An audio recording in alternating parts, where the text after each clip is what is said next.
The Rich Dad, Poor Dad. This book was written by Robert T. Kiyosaki, one of America's wealthiest businessmen. This book was born out of his personal experience, the Rich Dad, Poor Dad story. He had two fathers, the poor dad and the rich dad. Now, Onoankasa biological father no was the poor dad. And another for Mike, a father no was the rich dad. Now, when you study this book, near now person can answer Onoankasa biological father now a poor dad no. He was an academician. Academic intelligence, now he was rated high because he has learned. All the time, advice our man say, go to school, get a certificate, get a good job, and you'll be rich. But or study the life of the father. With that advice, now the man, we said the father, no, he was lacking something because upon all the advice he was giving to him, Kiyosaki, no, the father was struggling financially. But obi enania, who said, Nadam for Mike and the father now, no, uncle school and no, he was financially free. Ain't a man doubt. And that is how this book was born. So the book was born out of his personal experience of these two dads. On one person biological father, no, or no friend poor dad, no. And a Mike and father now are financially free, no, or no friend no rich dad. Because who say there is something wrong somewhere. Because ne father, no biological father, no advice on money now say go to school, get a certificate, get a good job, you'll be rich. But the father who was advising him, he was struggling. Despite all the academic intelligence. But the other one, Mike and the father, no, the rich dad, no. But he was financially free. It means that there was a clash of these two mindsets. And then this book was written. He wrote this book. Now, there are 5 lessons. Lesson number 1, the rich don't work for money. Their money rather work for them. This is how the cash flow quadrant was born. We have the employee quadrant. People who have been employed. One now will be a for a juma, whether the government or private institution. Now you at the end of every month. That's the employee quadrant. Those people are trading their time for money. Then we have the self-employed quadrant. People who are doing their own business, their own work. They control their time. When they are tired, they can rest. But they are also trading their time for money because every income that is coming to them is around their active involvement. It means that when they are sick, money will stop flowing. And the employee quadrant and the self-employed quadrant, these are 2 kinds of people who are trading their time for money. Then he talk about the business quadrant, where you have built a system that the system can operate without your active involvement. Then the investor quadrant, where you send your money on assignment for a return. So lesson number 1 is that the rich don't work for money. Their money rather works for them. So the rich, they are not in the employee quadrant or the self-employed quadrant, but rather they are in the business quadrant with a system or the investor quadrant. You see, you can be in the employee quadrant and still have a business with a system created. You can be in the employee quadrant and still have an investment with an establishment. You can also be in the self-employed quadrant and still have a business with a system created.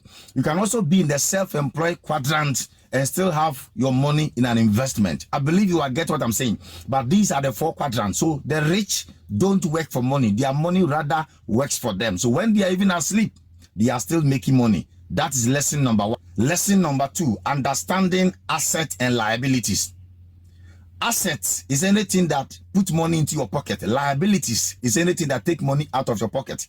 What you need to understand is, Sesikaba on Samoa. The old sikano and the chese obey anytime you get money, anytime you receive an income, what you are going to do with the money and a bet whether you are going to prosper or not. If you use your money to buy assets, things that will add money to your pocket, then it means that you have a rich future. You are going to create wealth. But if you use your money, your income to buy liabilities, the things that take money out of your pocket, then it means that you are going to struggle financially in the near future. So lesson number 2 is understanding asset and liabilities. So a smartphone can be an asset. It can also be a liability. Ask yourself, Is your smartphone giving you money or putting money into your pocket or taking money out of your pocket? Your car can be a liability and can also be an asset. Ask yourself, is the car helping you increase your income, or the car is taking money from you through expenses and fuel and the rest?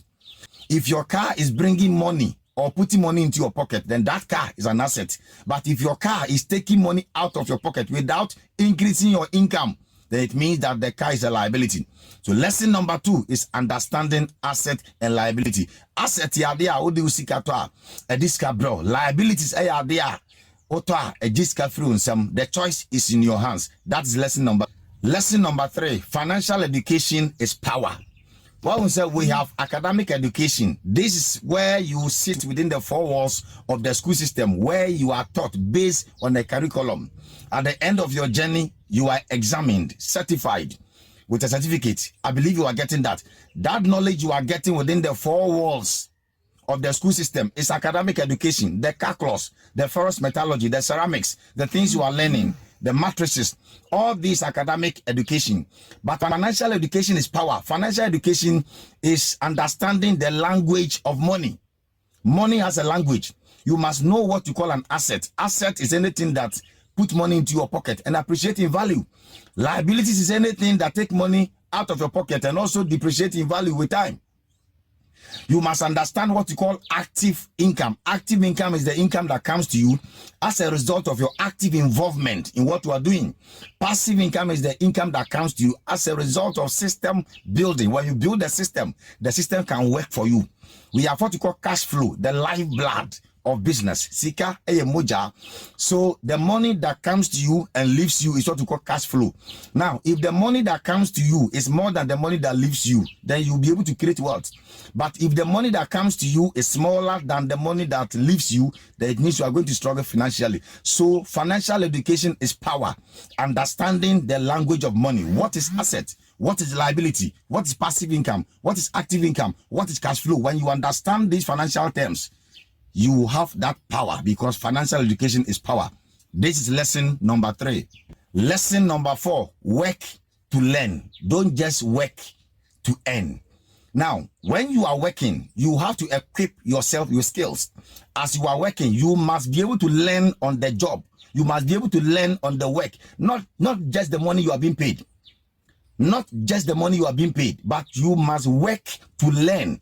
Learn a skill, equip yourself with the right skills that can build your capacity in the near future. So whatever work you find yourself doing, learn the work, get the skills in the work, not just the money. So do I do into scanners? You will not be able to build experience from that work. And if you lose your work, if you are retrenched, you will not be able to survive, because you just work to earn, but not just to work to learn. I believe you are getting that. Lesson number 5, fear control many people. Fear is the reason why many people have not succeeded. Fear is the reason why many people are still going back in life.